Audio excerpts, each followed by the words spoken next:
Comunidad. Apaguen la luz y prepárense, porque hoy exploraremos un rincón del miedo del que no solemos hablar tan seguido. Las sectas.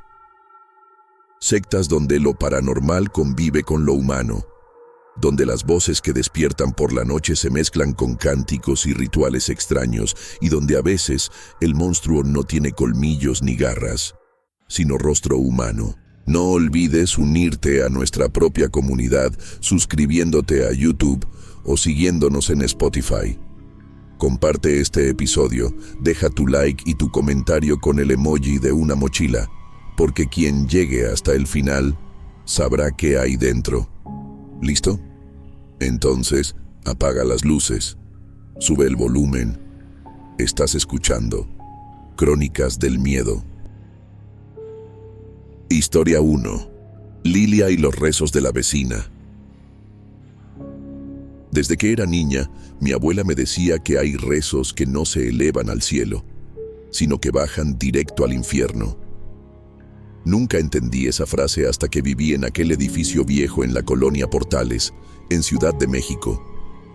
Me acababa de mudar por mi cuenta, emocionada por independizarme, sin saber que el departamento que había rentado estaba justo al lado de una vecina que oraba, pero no a Dios. El lugar era oscuro, con pasillos angostos, de esos donde siempre parece que hay alguien detrás de ti. Mi departamento estaba justo al fondo del segundo piso. Desde la primera noche, noté algo raro. A las 3 de la madrugada, como si fuera una alarma, se escuchaban murmullos a través de la pared. Parecían oraciones, pero no en español. Eran palabras susurradas con una entonación grave, como si estuviera invocando algo. Intenté no hacer caso. Pensé que quizás mi vecina era muy devota y rezaba a esa hora, aunque se me hacía raro. No le di importancia, hasta que comenzaron los olores. A eso de las 4 de la mañana, un tufo a cera derretida, sangre seca y copal se colaba por la rendija de la puerta. El aroma era tan fuerte que me despertaba sobresaltada, con dolor de cabeza. Y entonces los sueños comenzaron. Soñaba con figuras encapuchadas rodeando mi cama. Me hablaban en una lengua que no conocía pero entendía. Me ofrecían protección a cambio de una entrega. Me despertaba sudando frío, con los oídos zumbando, y a veces encontraba gotas de cera negra bajo mi puerta. Pensé en hablar con la vecina, pero nadie la veía nunca. Pregunté en el edificio y una señora mayor me dijo: «Ah, la del 204. Ella no es peligrosa, si no te metes». Y luego, bajando la voz, añadió: «A la santa no le gusta que la interrumpan». La santa. Me costó entender, pero poco a poco los detalles me cuadraban. Las ofrendas, las velas negras, los rezos a las 3 de la mañana. Mi vecina era devota de la Santa Muerte. Y no era una devoción común. Estaba metida en algo más profundo, algo que se sentía vivo. Porque lo que fuera que ella invocaba, se movía entre las paredes. Una noche, lo vi. Estaba despierta a las 3, completamente alerta. Puse una taza en la pared para escuchar mejor. Al principio solo eran los murmullos, pero luego escuché otro sonido, un lamento, como el llanto de una mujer, mezclado con carcajadas, y después golpes. Golpes como de uñas rasgando cemento. Corrí a la sala y me asomé por la mirilla. Frente a la puerta de la vecina había una figura. No era ella. Era algo encorvado, cubierto con un manto blanco. Sostenía una guadaña. Me encerré en el baño temblando. Esa noche no dormí. Al amanecer salí con la excusa de ir al mercado, solo para despejarme. En el pasillo, la puerta del 204 estaba entreabierta. Me acerqué con miedo. Dentro se veía oscuro y olía a carne quemada. Alcancé a ver un altar y algo colgado del techo, una jaula. Dentro, lo juro por mi vida, había una muñeca que respiraba, una muñeca de tamaño humano con un vestido de encaje. Sus ojos se movieron hacia mí, Me fui corriendo del edificio. Esa tarde hablé con la casera y le dije que necesitaba cambiarme. Ella solo suspiró y dijo, ¿también la escuchaste? ¿Por qué nadie me advirtió? Porque los que se quejan no duran. Esa noche empaqué todo, pero cuando traté de salir, mi puerta no abría. Estaba trabada desde afuera. Grité por ayuda, pero nadie respondía. De pronto la luz se fue. El olor a copal entró como una nube, y los murmullos comenzaron dentro de mi departamento. Venían del closet. Me armé de valor y lo abrí. Nada, pero el espejo estaba empañado, y alguien había escrito con un dedo, una entrega. Grité, lloré, recé, prometí mudarme al amanecer y cumplir lo que fuera. Al salir, una última sorpresa. En la puerta había un paquete, una caja envuelta en trapo rojo. Dentro, un rosario negro y una nota. Te escuchamos, ya eres parte. Desde entonces, vivo lejos de la ciudad en casa de mi madre.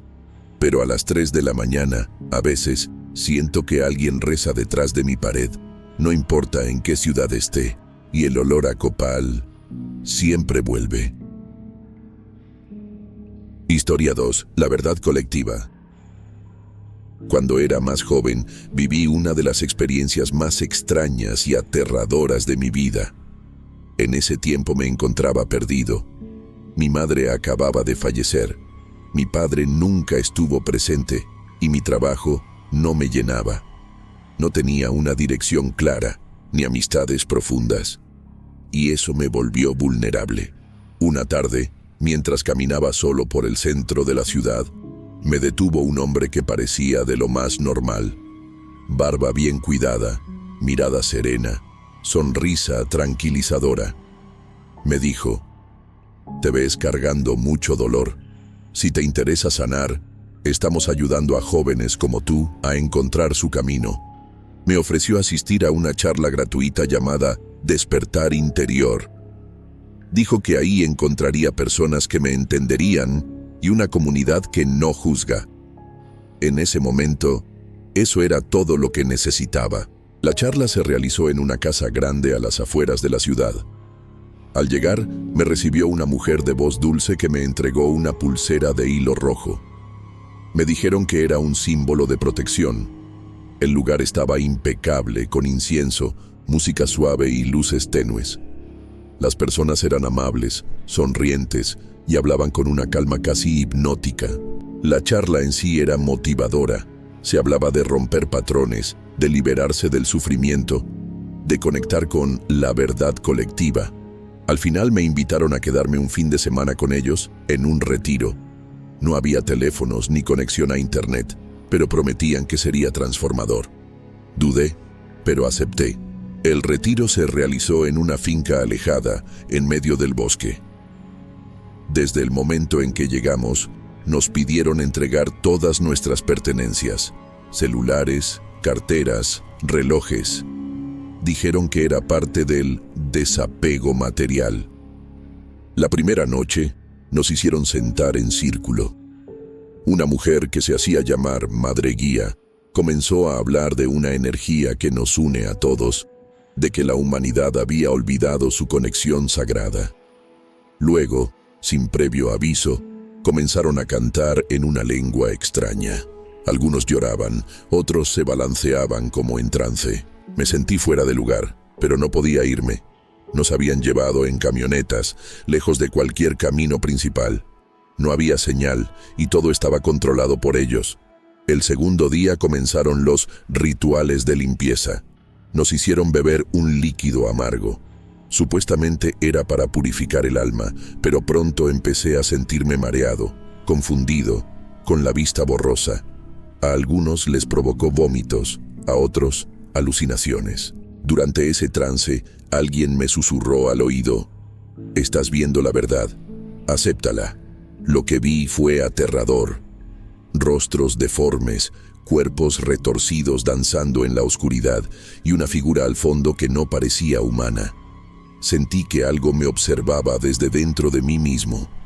Cuando desperté, estaba tirado en la tierra cubierto de hojas. A mi lado un chico gritaba sin parar que no había salida, mientras otro reía como loco. A pesar de todo eso, nadie se quejaba. Era como si todos aceptaran ese horror como parte del camino. Yo intenté pedir ayuda, pero una de las guías se me acercó y me dijo con una voz dulce pero firme: si no estás listo para la verdad colectiva, la oscuridad te consumirá. No sabía si era una amenaza o una advertencia. Ya no confiaba en nadie, estaba atrapado. El tercer día fue el peor.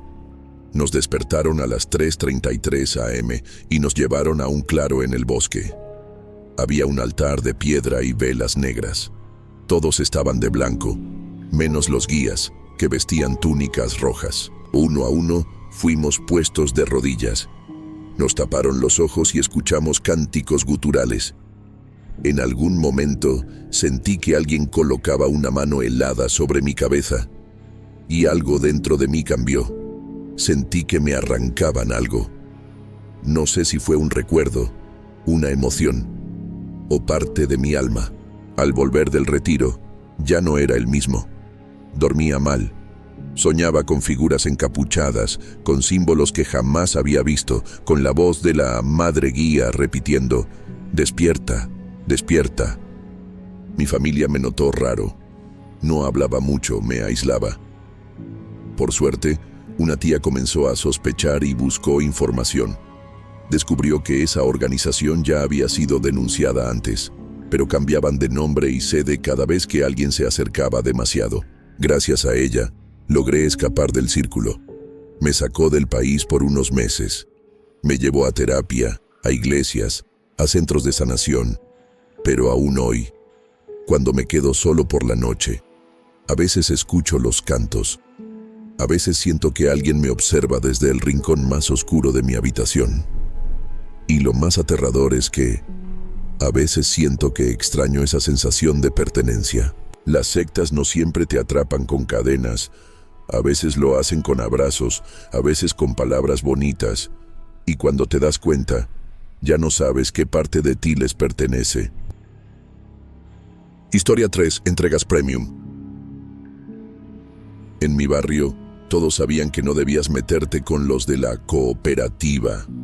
Era un grupo que ayudaba a los necesitados, supuestamente. Daban comida, ropa, hasta becas para los niños. Pero lo que muchos ignoraban era que, detrás de esa fachada solidaria, se escondía algo más oscuro. Yo me enteré por accidente y pagué el precio. Todo empezó cuando mi prima, Carla, me pidió que la acompañara a una de sus reuniones. Decía que le habían dado una despensa completa y que era una bendición de Dios. Me negué al principio, pero su insistencia fue tanta que terminé aceptando. La cita era un sábado por la noche, en una casa vieja al final de la colonia. Desde el momento en que llegamos, supe que algo andaba mal. La casa estaba iluminada con velas rojas, y afuera, 2 hombres fornidos vigilaban la puerta.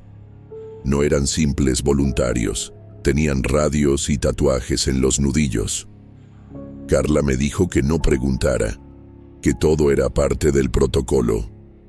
Entramos. Adentro, la sala estaba llena de mujeres con niños, personas mayores y algunos jóvenes. Todos en silencio. Una mujer de túnica blanca nos dio la bienvenida. Se presentó como la hermana mayor. Nos pidió que apagáramos los celulares y que no interrumpiéramos el ritual. ¿Ritual?, me pregunté, pero ya era tarde para salir sin levantar sospechas. Nos sentamos en el piso. Al frente había una mesa cubierta con una tela negra. Encima, varias figuras que no pude reconocer por completo, pero una de ellas me puso los pelos de punta. Era una calavera coronada con flores negras. No era la Santa Muerte, al menos no como la había visto antes. Esta tenía los ojos pintados con sangre seca. La hermana mayor comenzó a hablar. No predicaba, más bien recitaba frases como mantras. Dar es recibir, entregar es ascender, obedecer es vivir. Todos repetían después de ella. Carla también. Yo, confundido, solo observaba. En algún momento, Un hombre entró por la puerta trasera cargando una caja metálica. Todos guardaron silencio. La hermana mayor la abrió frente a todos. Dentro había sobres de dinero, pequeños frascos con líquidos oscuros y algo más. Algo que me heló la sangre. Una fotografía de un niño con una cruz invertida pintada sobre su rostro. Nadie reaccionó. Todos miraban con respeto, como si aquello fuera parte de una ceremonia esperada. Hoy, como cada luna nueva, haremos entrega a los benefactores, anunció la mujer. 2 jóvenes se levantaron y tomaron la caja. Salieron por la misma puerta por donde había entrado el hombre. La hermana nos pidió que rezáramos, pero no eran oraciones comunes. Eran peticiones en voz baja, que mi ex no vuelva, que mi jefa enferme, que mi vecina se mude. Era un catálogo de odio. Yo quise irme, pero Carla me detuvo. Todavía no. Si te vas ahora no te darán nada. Y se enojan. Me quedé por miedo. Cuando terminó la sesión, la hermana mayor pasó uno por uno, entregando paquetes envueltos en tela negra. Al llegar a mí, se detuvo. ¿Tú eres nuevo? Asentí. Toma esto. Es un regalo de iniciación. Pide algo. Pero recuerda, todo tiene un precio. Salimos de ahí pasadas las 11. Carla estaba feliz. Me dijo que esa misma noche, si pedía algo con fuerza, se cumpliría. No lo hice. El paquete lo tiré a la basura en cuanto llegué a casa, pero al día siguiente recibí una llamada que cambiaría todo. Era mi vecino Mario. Su hijo había desaparecido. Lo último que supieron fue que alguien lo vio en el parque, subiendo a una camioneta blanca. La misma noche de la reunión. La misma noche en que se hicieron las entregas. Empecé a atar cabos. Investigando, descubrí que otros niños también habían desaparecido en fechas similares, siempre tras una luna nueva. Y en todos los casos, las familias eran vulnerables, necesitadas, como las que acudían a la cooperativa. Intenté hablar con Carla, pero ya no era la misma. Me dijo que estaba más feliz que nunca, que había conseguido un nuevo trabajo y que pronto se mudaría a otro estado. Le pregunté si sabía algo de los niños y me colgó. Días después, ya no pude localizarla. Fui a la policía. No me creyeron. Dicen que no hay pruebas, que los niños se fueron por voluntad o fueron casos aislados. Pero yo sé la verdad. Esa cooperativa no era lo que decía ser. Era una red, una secta disfrazada. No solo entregaban cosas, entregaban personas. Desde esa noche, no he vuelto a dormir bien. Siento que me vigilan. A veces encuentro velas derretidas frente a mi puerta. O escucho pasos afuera, aunque nadie más los oye. He pensado irme, desaparecer como Carla. Pero no puedo. Alguien tiene que contar lo que pasa. Porque si tú, que estás escuchando esto, alguna vez te invitan a una reunión de ayuda comunitaria, desconfía. Si ves velas rojas, figuras con cráneos, o escuchas frases como obedecer es vivir, corre, porque puede que tú seas la siguiente entrega premium. Historia 4. Ella me dijo que me amaba, pero era parte de la secta. Yo tenía 23 años cuando la conocí. Se llamaba Amara. Morena, ojos grises como humo, una voz suave y una sonrisa que parecía esconder algo, pero no supe verlo. Fue en un bar al sur de la ciudad, uno de esos lugares donde la música es baja y la gente misteriosa. Me ofreció una cerveza antes de que pudiera invitarle yo, y desde ese momento todo cambió. Era perfecta, demasiado perfecta. En pocos días me habló de libros antiguos, de secretos del alma, de cómo ella creía en cosas más grandes que la religión. Usaba palabras como trascender o liberarse del cuerpo. Yo pensé que era espiritual, algo bohemia. Pero había algo raro en su forma de mirarme cuando hablaba de entregarse por completo. Una noche me invitó a una reunión. Es como meditación grupal, dijo. El lugar estaba lejos, en las afueras, un viejo rancho con antorchas en lugar de luz eléctrica. Todos vestían de negro, algunos con túnicas. Me senté en círculo con ellos. En el centro había una figura pintada con sangre seca y un pequeño animal muerto. Ahí debí irme, pero me quedé. Comenzaron a cantar, pero no eran canciones. Eran palabras en un idioma que nunca había escuchado. Guturales, antiguas, duras, y sentí cómo el aire se volvía espeso. Uno de los miembros empezó a convulsionar. Amara me tomó la mano con fuerza. «Lo estás sintiendo, ¿verdad?», me susurró. Yo no podía moverme. Al final de la sesión, uno de ellos, el que parecía el líder, se me acercó. Llevaba una máscara de cabra negra tallada en madera. Dijo que yo tenía el fuego, que ellos ya lo sabían, que Amara había sido enviada para encontrarme. Yo quería reír, decirles que estaban locos, pero algo dentro de mí sentía una atracción inexplicable, como si ya hubiera estado ahí. Esa noche dormí en casa de Amara.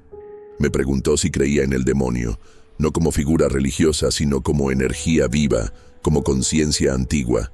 Me habló de pactos, de almas que se ofrecían voluntariamente. No hay castigo eterno si tú aceptas el fuego en ti. Luego me besó. Fue el beso más intenso y oscuro que he sentido en mi vida.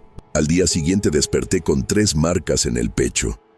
No eran rasguños, eran símbolos, grabados con algo caliente.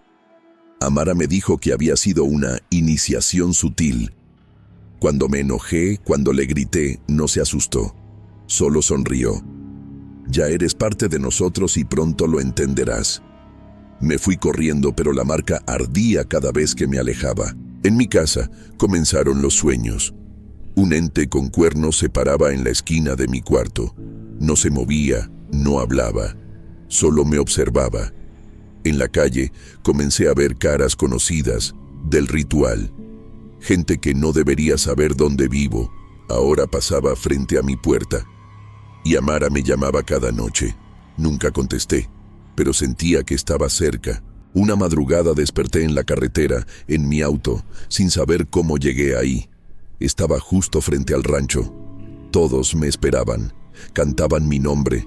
Amara estaba en el centro, con una túnica roja, sonriendo. «Ya cruzaste el umbral, amor. Solo falta que entregues tu voluntad». Intenté huir, pero mis piernas no respondían. Me obligaron a entrar. Me sentaron en un trono de piedra. Amara se arrodilló frente a mí y colocó mis manos sobre un libro viejo, cubierto de símbolos. «Pronuncia tu renuncia al mundo». Yo no podía. Lloraba. Entonces alguien detrás de mí dijo mi nombre, no como lo pronuncian los humanos. Lo dijo como si me conociera desde antes de nacer. En un instante de lucidez, grité el nombre de mi madre. No sé por qué lo hice, pero fue como una explosión. Las velas se apagaron, el suelo tembló y una de las paredes se agrietó. Amara gritó, su rostro deformado por la rabia. Logré correr, aún con las piernas temblando. Esa fue la última vez que la vi. Aún tengo las marcas. A veces las cubro, a veces las toco y siento un leve calor. No volví a saber de Amara, pero la he soñado. Siento que me sigue buscando. Me mudo constantemente, dejo trabajos, pierdo amigos, porque a veces, cuando menos lo espero, veo ojos grises entre la multitud y escucho ese canto oscuro llamándome. Y así concluye esta travesía por los caminos ocultos del fanatismo, del deseo disfrazado de fe, de la manipulación que, muchas veces, no necesita cadenas, sino una promesa susurrada al oído. Las sectas no siempre usan túnicas o rezan a la luz de las velas. A veces te sonríen desde la calle, desde una red social o incluso desde tu propia cama.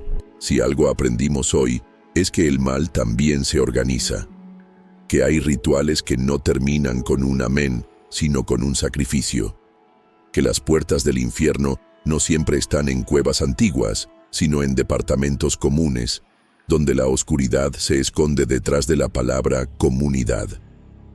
Gracias por llegar hasta aquí, por quedarte hasta el final y formar parte de esta hermandad. Pero una que sí es real, una que no exige nada, solo tu atención y tu valentía para enfrentar el horror. Déjame tu comentario con el emoji de una vela si llegaste hasta el final y no olvides seguirnos en Spotify, YouTube, TikTok y en donde sea que escuches tus relatos más oscuros. Ayúdanos a llegar a los 1000 suscriptores para que podamos subir los episodios completos también en TikTok. Nos escuchamos en la próxima historia, si es que el culto no nos encuentra antes. Esto fue Crónicas del Miedo.